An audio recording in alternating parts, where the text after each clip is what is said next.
Oke, silakan absen. Saya ngecas dulu.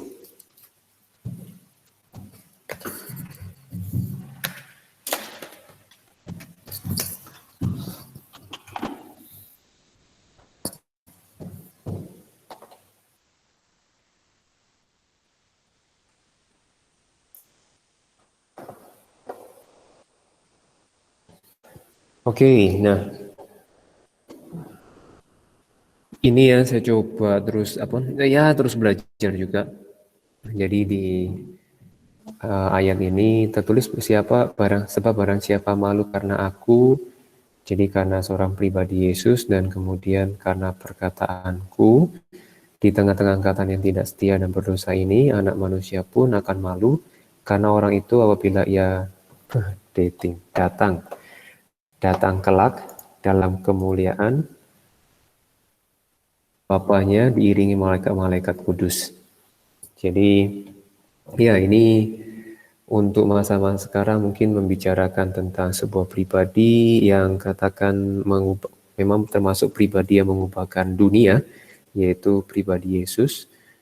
Dan ini merupakan ya satu tantangan tersendiri gitu ya. Jadi untuk tidak malu.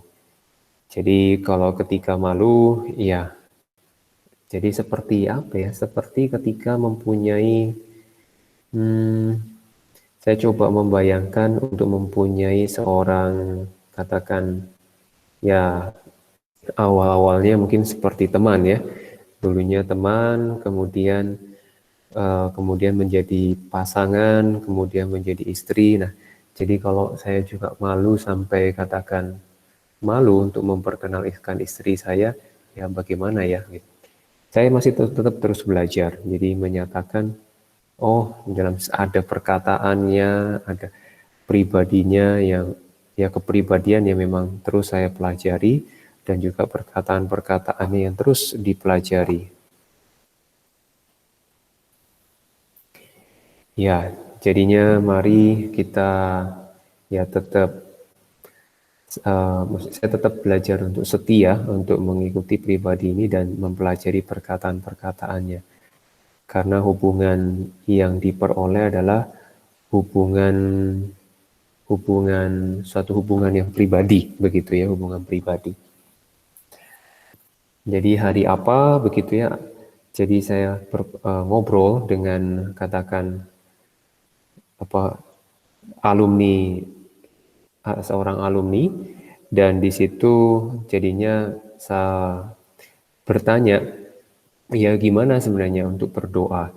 Apakah berdoa itu seperti dia berpikir bahwa berdoa itu berdoa di pagi hari, kemudian bangun tidur berdoa, kemudian ketika malam hari berdoa. Jadi ya memang itu suatu hal yang katakan bisa kembali yang namanya rutinitas. Tetapi yang di situ lewat pembicaraan saya diingatkan bahwa lewat berdoa itu adalah satu komunikasi yang katakan seperti komunikasi ke seorang pribadi ya. Jadi bukan harus pagi kemudian malam gitu ya.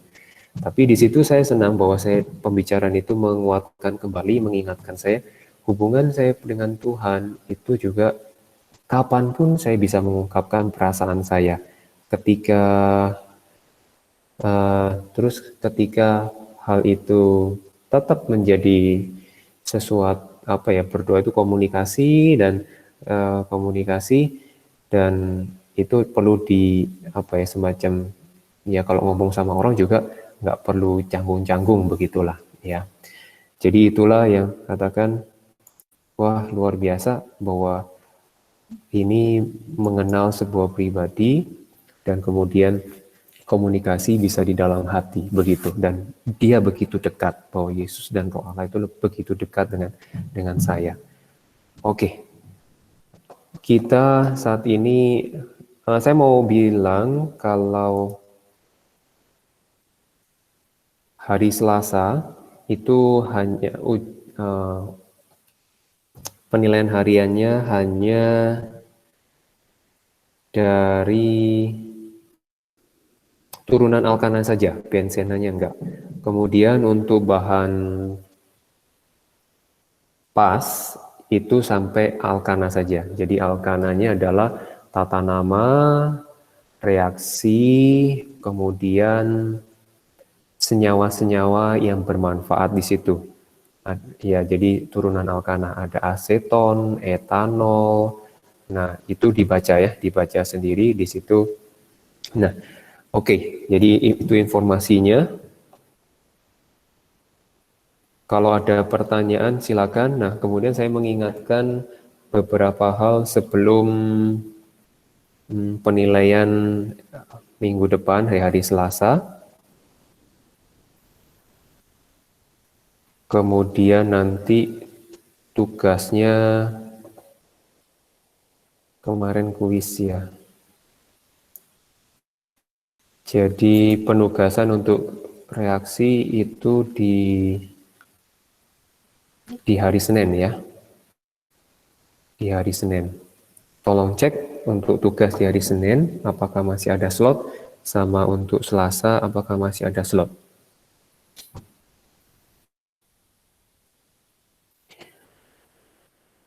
Oke. Nah, saya mengingatkan Hari Senin ada, Selasa udah habis banget, Pak. gimana?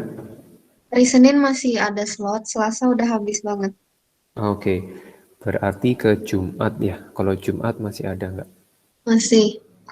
Iya, oke. Ke Jumat ya. Jadi ulangannya di hari Jumat. Berarti Senin dan Selasa kita bahas mengenai soal-soal untuk persiapan pasnya ya. Oh, Oke. jadi ulangannya Jumat, Pak. Yang Senin ada apa nggak? Yang hari Senin mah penugasan nanti yang ngumpulin yang kemarin, tapi memang dikerjakan lebih santai ya. Jadi itu dibuat tugas yang kuis kemarin itu. Jadi dikumpulkan hari Senin. Iya, Pak. Oke.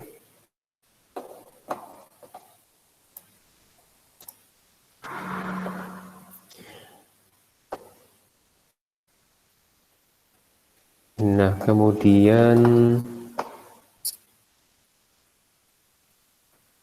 kita lihat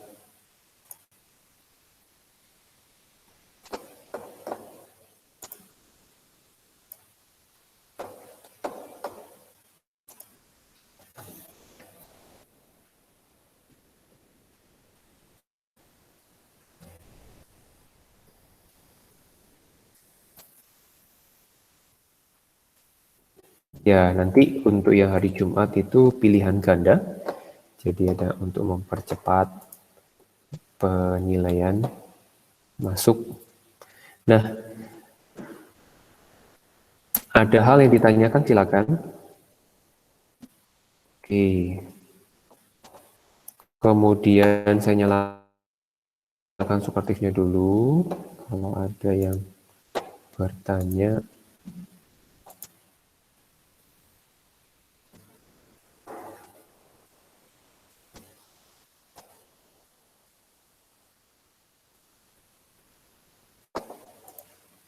Hari ini saya mengingat beberapa hal untuk ya minggu depan.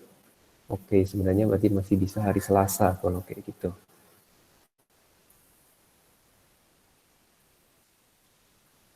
Oke, kita bisa latihan dulu mengenai untuk persiapan pas.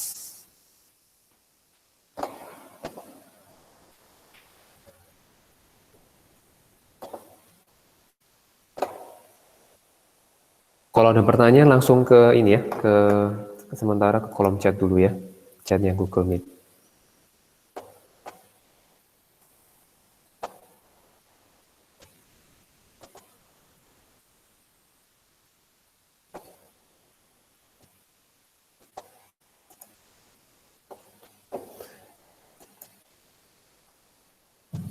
Oke, sekarang kita lihat buku cetaknya yuk. Kita persiapan untuk pas sekarang hari ini. Berarti yang saya mau rencanakan hari ini untuk bahas tentang PAS, better saya tunda di hari Selasa, mengingatkan kembali. Nah, hari ini coba dibuka halaman, jadi saya mengingatkan lagi mengenai sifat koligatif sama redoks.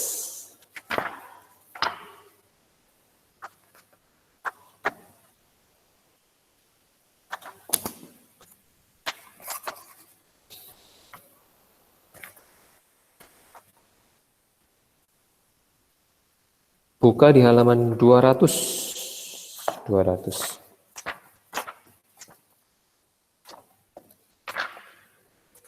Di halaman 200. Oke, nah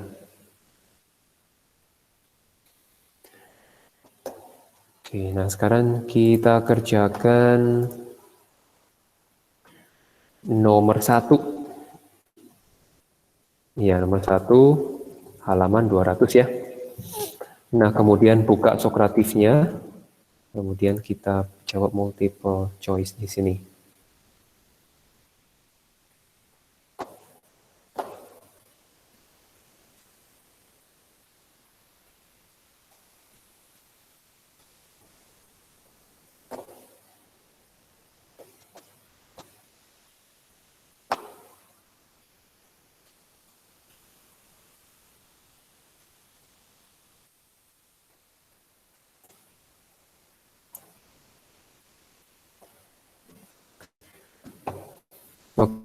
Oke, aktifkan semuanya, aktifkan Sokratifnya.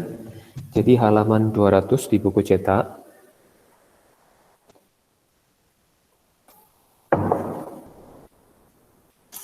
Nah, kemudian di sana di nomor 1, larutan-larutan yang konsentrasinya 1 molal ya, 1 molal. Jadi 1 molal ini diingatkan itu adalah 1 mol per 1 mol per per 1 mol, misalkan 1 molal glukosa, artinya berarti 1 mol glukosa, yaitu zat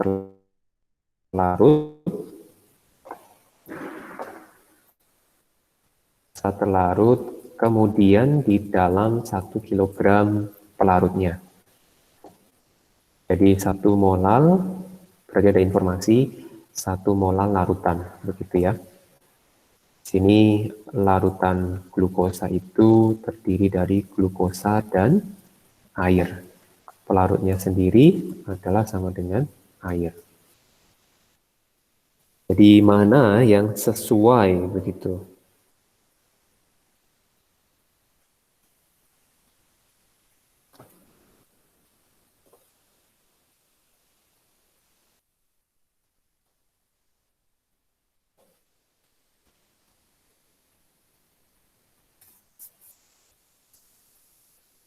Yuk, yang membuka Sokratif yang baru join 2 orang, yang kemudian jawab masih 1.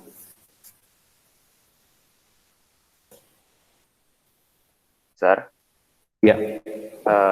Kevin katanya lagi ada gangguan internet, sir. Bentar lagi dia join. Oh ya, siapa tadi, Mike? Kevin Ya, Jonathan. oke. Ya, oke. Thank you infonya, Pak. Mike. Ya. Nah, di sini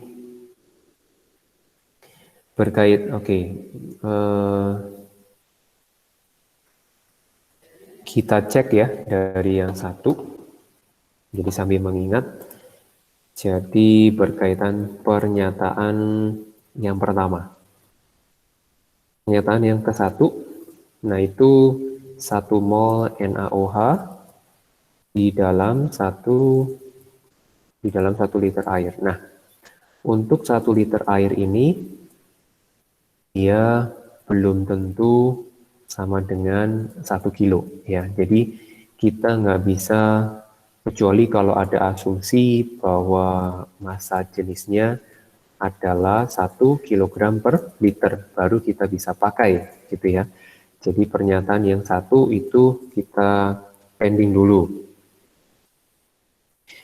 Nah, jadi dia di situ ambigu ya, ambigu. Kemudian 1 mol urea dalam 1 liter larutan. Nah, di sini mengenai informasi 1 liter larutan. Jadi ketika kita menganalisa 1 liter larutan, karena yang dimaksud 1 molar itu adalah dia harus 1 kilo pelarut, begitu ya, 1 kilo pelarut. Jadi itu harus. Nah, di sini 1 mol urea dalam 1 liter larutan. Jadi pelarutnya kita nggak tahu. Tentunya pasti bisa jadi di bawah 1 liter ya. Nah, kemudian kalau pernyataan yang ketiga, di situ 0,1 mol KOH dalam 100 gram air. Nah, oke, yang ini kita langsung bisa tentukan. Jadi 0,1 mol KOH di dalam 0,1 kilogram air pelarutnya.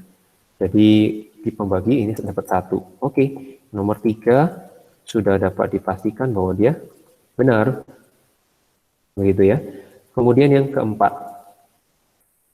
Yang keempat 11,7 gram NaCl. Nah, sekarang coba dihitung berarti ya. Berarti MR-nya adalah 58,5. Jadi 11,7 dibagi 58,5. Kemudian dibagi dengan 2 kilo. Ketemunya 0,1 gitu ya, ketemunya 0,1. Ini dalam langsung 2 kilo air. Sir, Yes? sorry saya baru masuk, Sir. Ya, oke. Tadi Mike udah info kan? Iya, Sir. Ya. Oke, Makasih, Sir. Mike. Yuk sama-sama.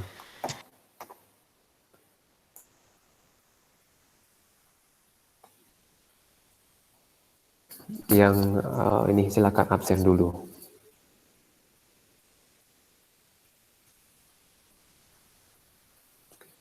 Kurang 2 lagi ya. Siapa ya 2 lagi? Nomor 28 enggak ada. Oh, 28 udah. Oke, baru masuk. 28.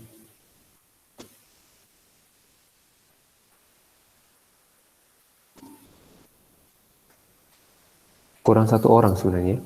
Iya, kurang 1 orang. 3.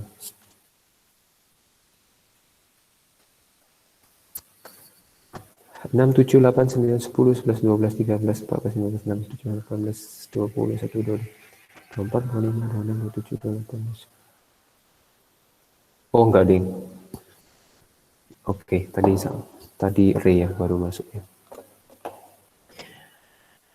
Oke, di sini 11,5 itu adalah 0,2. Nah, ini molalnya ketemu 0,1 ya. Kemudian yang kelima 18 gram C6, ini C6H12O6. Nanti ini akan ketemu 0,1 mol karena MR-nya 180. Kemudian 0,1 gram etanol. Kilo. Kilogram etanol. Berarti molalnya adalah 0,1 mol dalam 0,1 kilo etanol. Maka ini ada 1 molal, ketemu ya 1 molal. Nah, ini udah absolutely benar. Oke, saya cek pilihannya. Yuk, baru 5 yang join. Yuk, kemana yang lain? Kalau ada kesulitan, kasih tahu joinnya. Yang jawab 2 orang.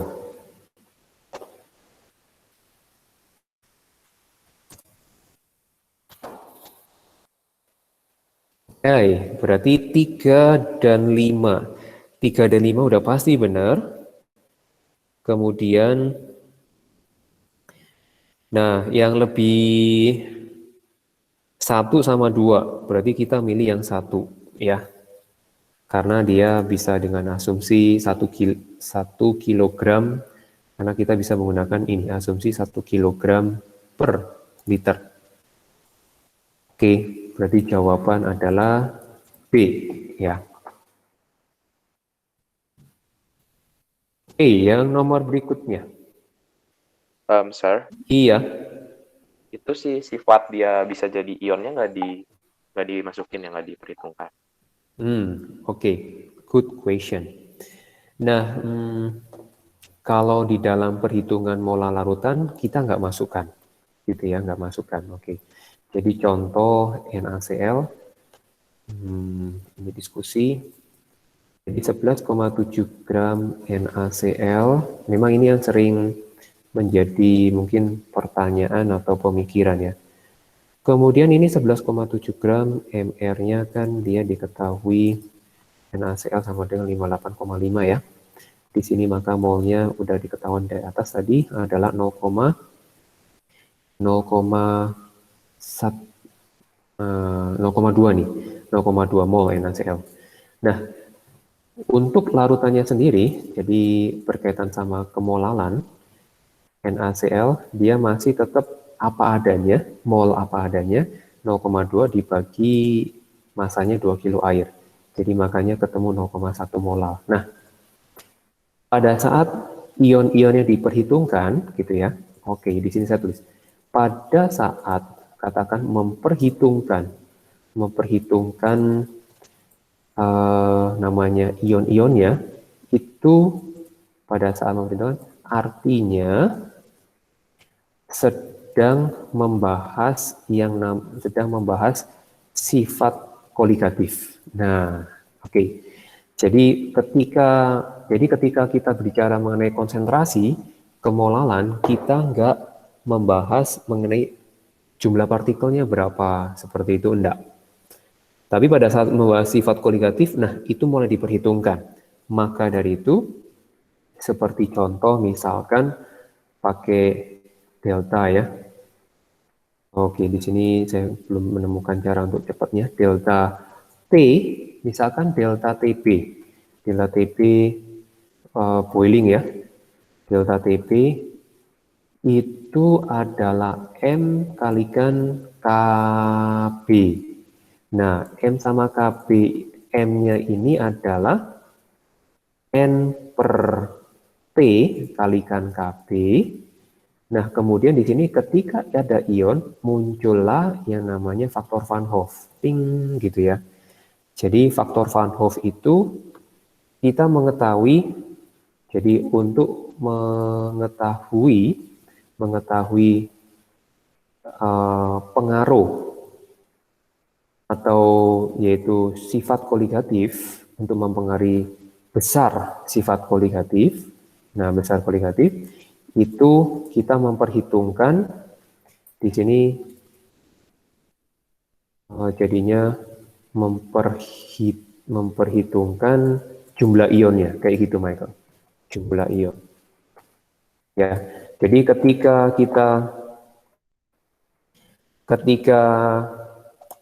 tanyain dia sifat koligatifnya, sifat koligatif ada sambil diingatkan. Sifat koligatif itu ada 4 ya. Sifat koligatif. Yaitu pertama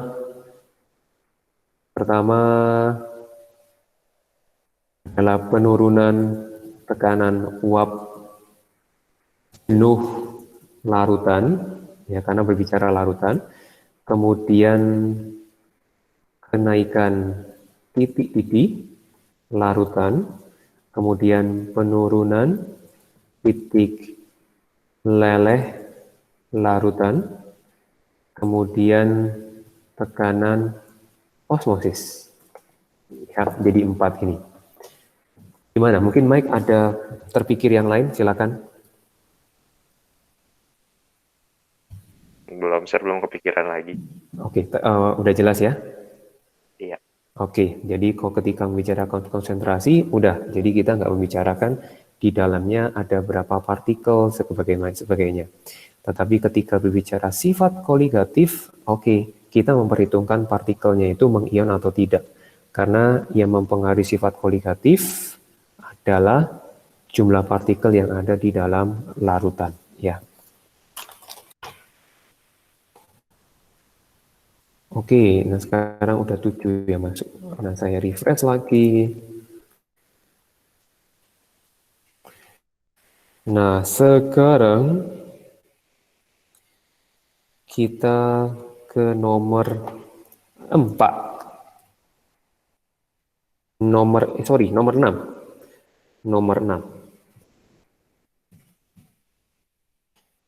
Silakan menganalisa. Nah, analisa yang kita bisa lakukan adalah, oke, di situ, massa. Jadi penentuan MR dari zat X gitu kan ya. Kemudian massa, sambil kalian ngoret-ngoret ya, sambil saya membicarakan ini. Massa zat X, dia adalah 10 gram, kemudian massa airnya adalah 100 gram, langsung kita konversi 0,1 kilo. Kemudian sambil diaduk, larutan beku dibekukan hingga minus 10, gitu ya.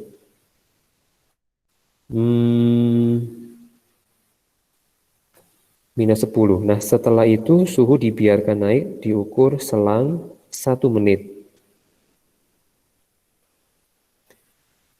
1 menit. 1 menit. Nah, kemudian percobaan selanjutnya dilakukan terhadap air murni. Jadi tiap 1 menit diukur suhunya ya, diukur suhunya.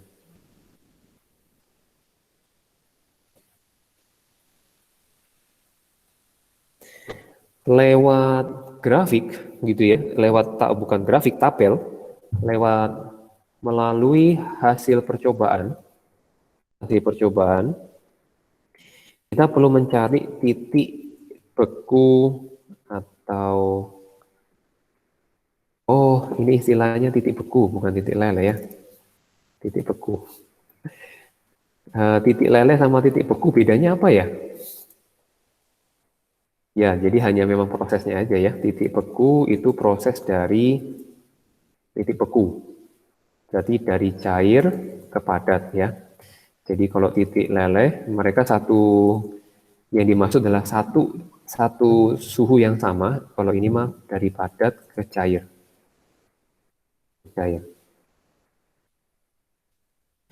Oke, dari hasil percobaan titik beku atau titik leleh, karena kan dia titik leleh zat X, karena kan dia diturunkan suhunya sampai minus 10, terus dibiarin ya. Kan dibekukan, jadiin padat, kemudian dibiarin. Oh, ternyata menit ke-7, ke-8, ke-9 itu dia constant min 2. Nah, artinya di situ kurang lebih terjadi perubahan wujud dari padat menjadi cair. Hal itu mirip terjadi dengan si air. Air itu menit ke-5, ke-6, 7, 8 dia naik. Kemudian menit ke-9 baru 0, 0, 0. Nah, itu terjadi perubahan wujud dari padat menjadi cair, gitu ya.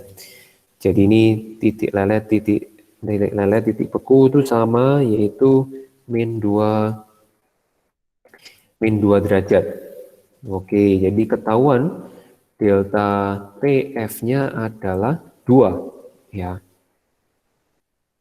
Oke, nah kemudian di sini kita lanjutkan.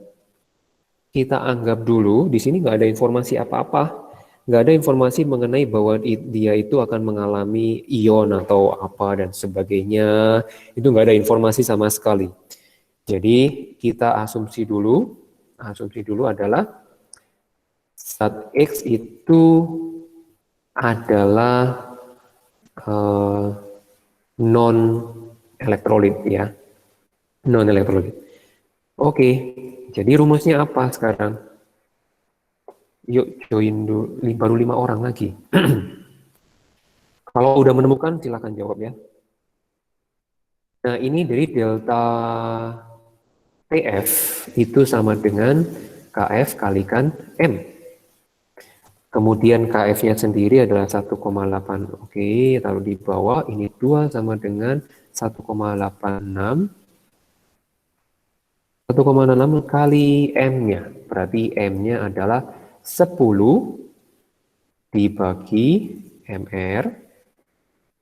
Kemudian ya, ini adalah mol dibagi 0,1. 0,1. Oke, ini akan bisa dihitung MR-nya. Oke, silakan menghitung MR-nya. Saya juga menghitung. Nggak bulat, Sir, hasilnya. Nggak bulat ya? Iya, nggak bulat ya. 93 ketemunya ya. 1,86 kali 10 dibagi 0,1. 186 dibagi 2. Iya, nggak bulat. Bulat ya ini, 93. Cuma memang nggak ada jawabannya di situ ya. Yap. Jadi MR-nya adalah 93. Oke. Nah. Oke.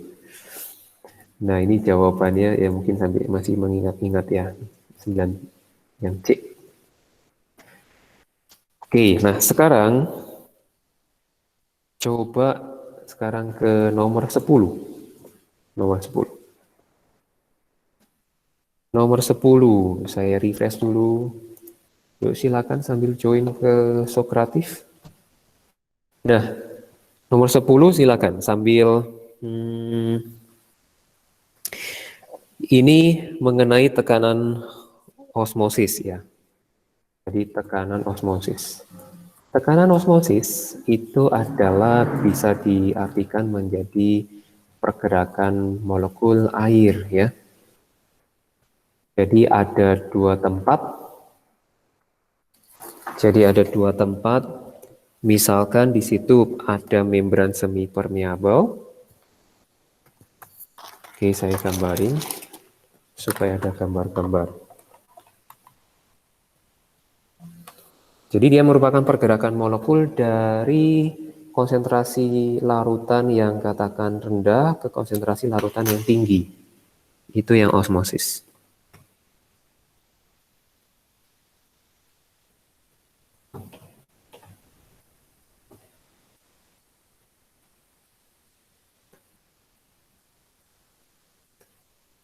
Oke, ini.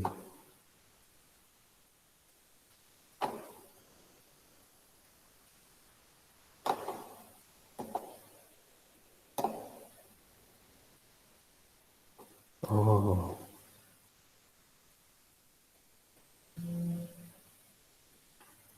Oke, mengenai osmosis artinya ada dua tempat. Ada dua tempat. Ini membran semi permeabel. Kemudian pergerakannya molekul, jadi kalau misalkan ini gula, larutan gula, berarti dari 0,1 akan bergerak ke 0,5, ini molar ya. Pergerakan molekulnya bergerak dari kiri ke kanan. Di sini jumlah molekul yang lebih air molekul air yang lebih banyak tentunya di konsentrasi yang encer. Berarti yang di kiri partikel airnya lebih banyak dibandingkan di kiri ya, di kanan dibandingkan di kanan. Oke, wow, ini ada 3 jawaban, menarik. 3 orang tapi 3 jawaban yang berbeda yang baru masuk. Yuk yang lain silakan. Nah, kita lihat. Jadi tentunya karena jadi pergerakan molekul air ya, pergerakan molekul air. Berarti pergerakan molekul airnya berarti masuk ke, di situ digambarkan ada, jadi ada molekul airnya di sini, ini air, kemudian di dalamnya itu adalah si larutan gulanya. Ya, berarti mau nggak mau berarti dia masuk ke larutan gulanya ya. Nah, air akan terus menetes dari B. Di sini kapan dia berhenti gitu ya? Kapan dia berhenti? Kalau untuk kasus yang berkaitan dengan yang ini, dia itu akan berhentinya adalah akan berhenti sampai katakan dia nggak mampu mengangkat massa air. Jadi awalnya adalah ini adalah awal, kemudian setelah berproses dia akan bergerak, kemudian akan bergerak ke sini. Jadi tekanannya dia mampu mengangkat massa air setinggi H, gitu ya. Kalau terjadi di yang saya jelasin di gambar yang pertama. Nah, tetapi untuk katakan di soal, sekarang untuk di soal, dia itu akan menetes terus-menerus sampai sebesar apa dia? Nah, yang C sekarang ya, kita bahas yang C. Jadi kemungkinannya tanpa batas waktu terus-menerus hingga konsentrasi A dan B sama besar, dan itu nggak mungkin terjadi, begitu ya. Hingga tekanan osmotiknya yang C, sehingga tekanan osmotik larutan A itu dan B sama besar. Jadi tentunya kalau yang gambar yang pertama, kasus yang pertama, tentunya akan terjadi sampai, tentunya ini bergerak ke kanan dan juga bergerak ke kiri. Ketika sama, udah akhirnya dia berhenti mau nggak mau. Nggak akan ngangkat terus untuk gambar yang pertama ya. Nah di sini adalah yang C, hingga tekanan osmotik larutan A dan B sama besar. Oke, kelihatannya benar. Nah saya pertunjukkan jawabannya nih. Oke, jadi udah lebih banyak yang milih, sekarang milih yang C.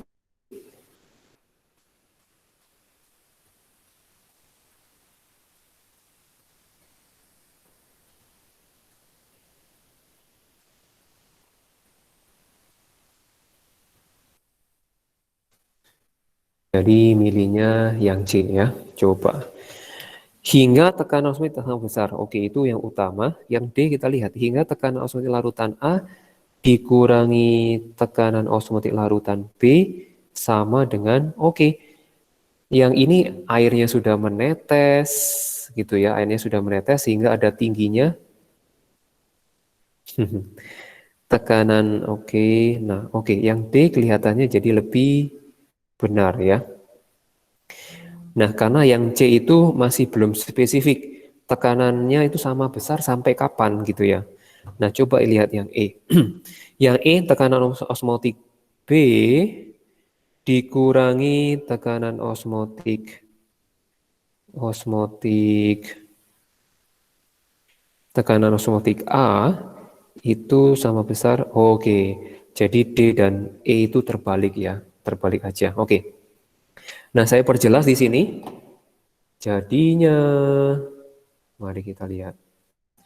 Jadi untuk menyederhanakan, bukan ya, semoga memperjelas. Ini adalah air. Kemudian ini adalah satu tempat yang katakan gula, larutan. Kemudian dia akan terus mengalir, menetes, terus-menerus. Gitu ya.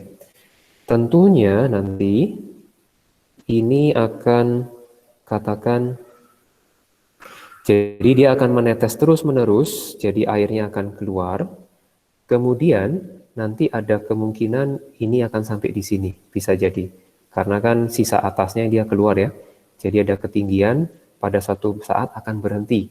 Jadi akan keluar, gulanya juga akan keluar, karena dia akan mungkin makin encer.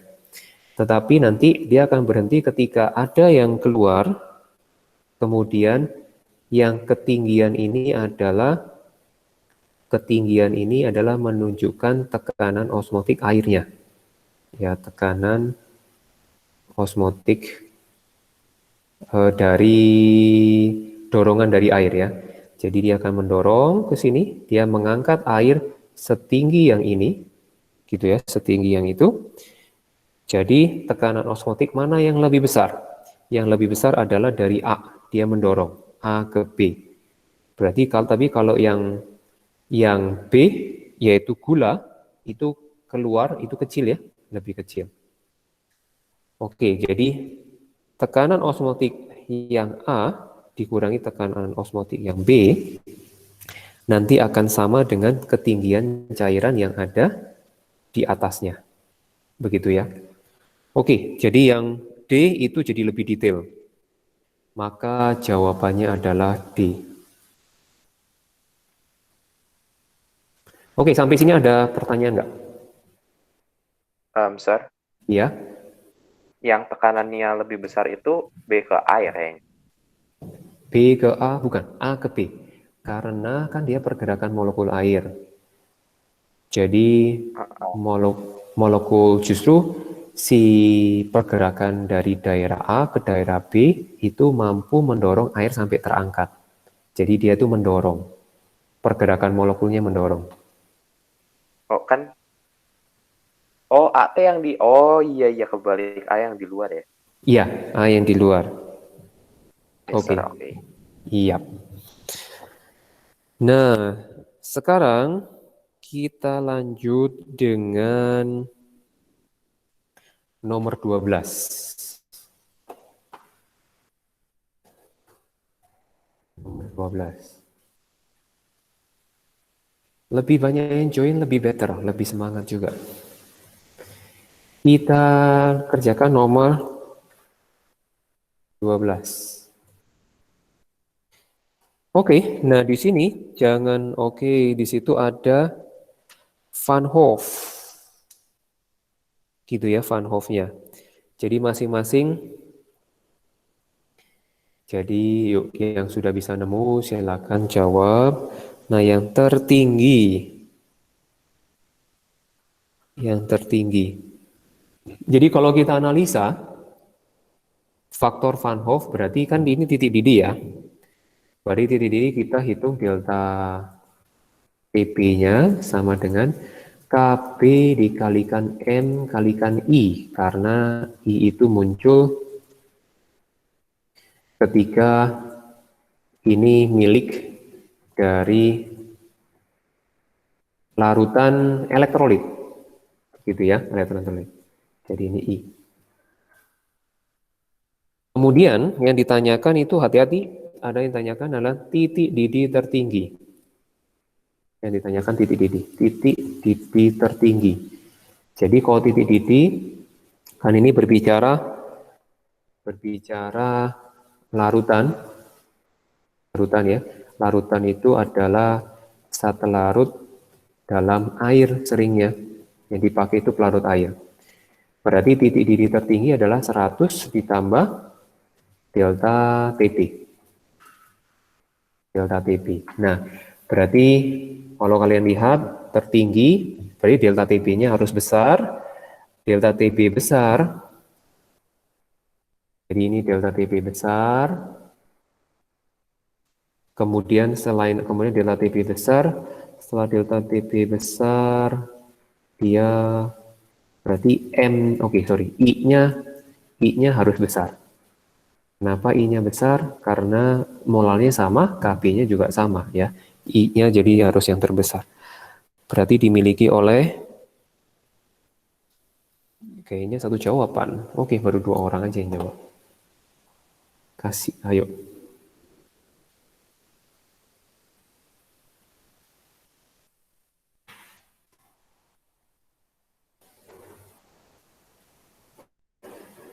Come on guys, join guys. Yang ya jawabannya udah benar. Jawabannya E ya. Dia paling tinggi.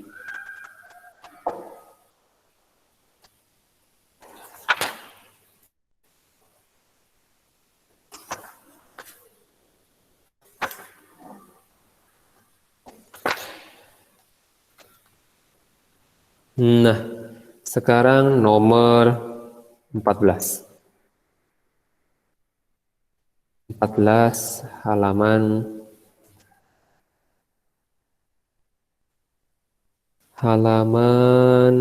202. Nah, ini silakan kalau yang sudah menemukan Japri, nah cara-caranya akan dituntun di sini. Cara pertama, sambil mengingatkan, kita diminta untuk katakan menyetarakan, ya menyetarakan. Ya, ini mah banyak berbagai macam cara ya kalau online lewat biasanya masukin ke apa langsung bisa ketemu kok ini. Nah, caranya adalah gini. CR2. Nah, yang mengalami perubahan ini yang terakhir mengalami perubahan bilangan oksidasi. Yang mengalami perubahan bilangan oksidasi adalah yaitu CR, kemudian yang kedua adalah dan N. Kalau CR yang mengalami perubahan dia adalah dari plus 6 ke plus 3. Kemudian jangan lupa satu pakai faktor kali ya. Jadi yang kanan dikalikan 2. Karena ini yang perlu kita tuntaskan dulu. Oke. Coba dilakukan kalikan 2. Kemudian sekarang N-nya. Nah, untuk yang N itu adalah sekarang N itu bilangan oksidasinya adalah plus 3 ke plus 5. Sudah sama, yaitu kiri dan kanan.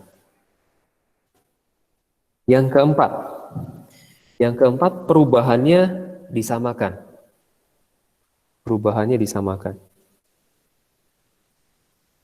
Sudah ada yang dapat, sudah 4 orang yang dapat. Jadi ini perubahan naik dan turun harus sama. Naik dan turun harus sama. Oke, coba samakan. Ya, coba samakan dulu. Min 6 sama dia adalah plus 2 ya. Berarti N-nya itu faktornya kalikan 3. Setelah itu samakan atom O-nya. Jadi setarakan atom O. Kemudian yang terakhir setarakan atom H. Oke, selamat mencoba. Semoga banyak yang gabung lagi. Yuk, gabung.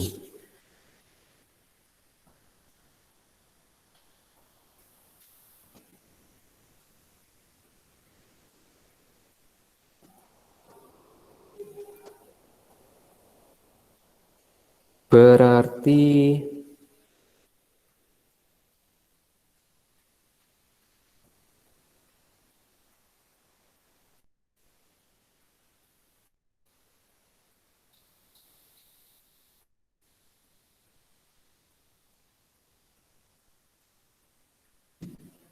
O-nya.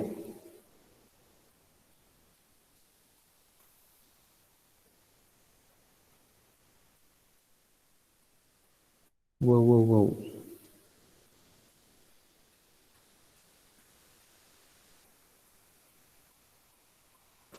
Oke.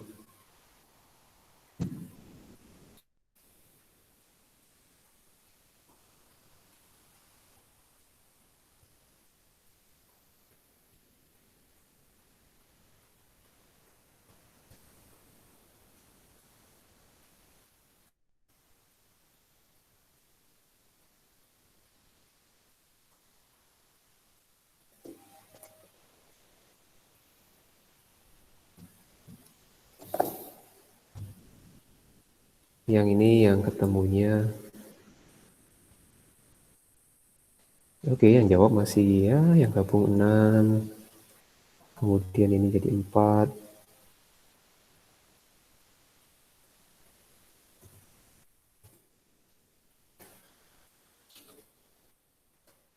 Nah, yang jawab adalah yang banyak itu E sama D.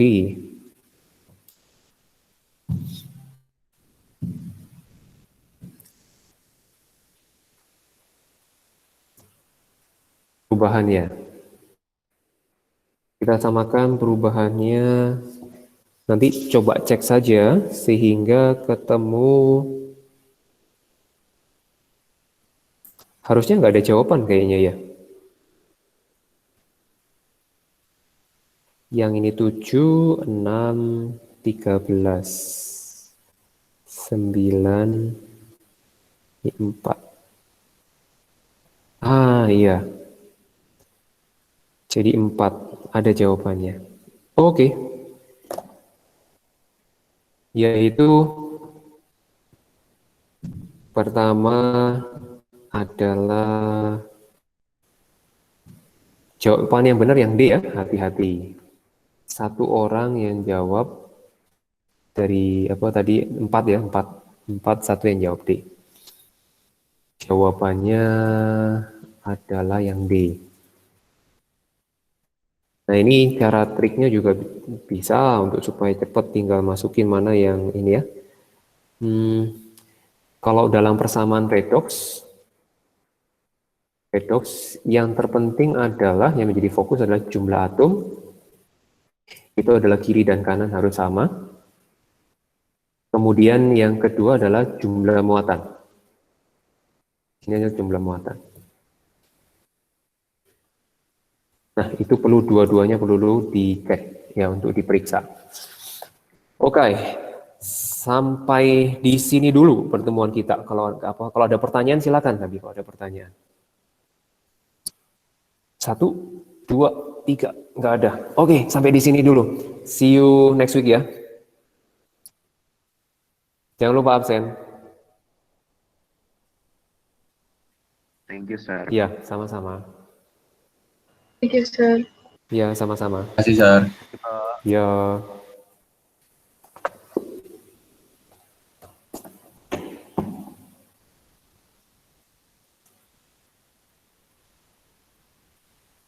Ya, Thank you, sama-sama. sir.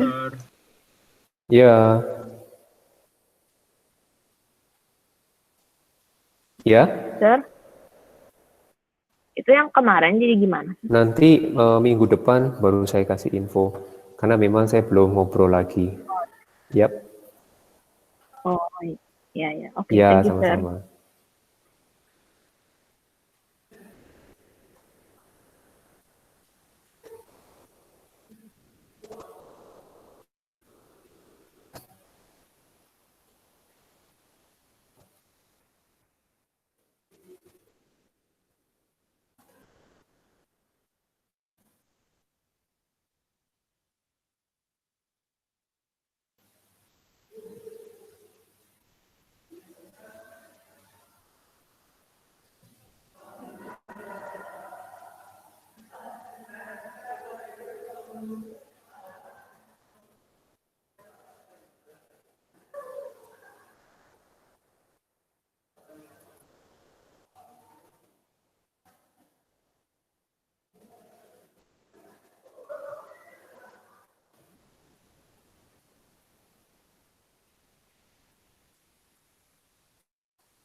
Halo Juan.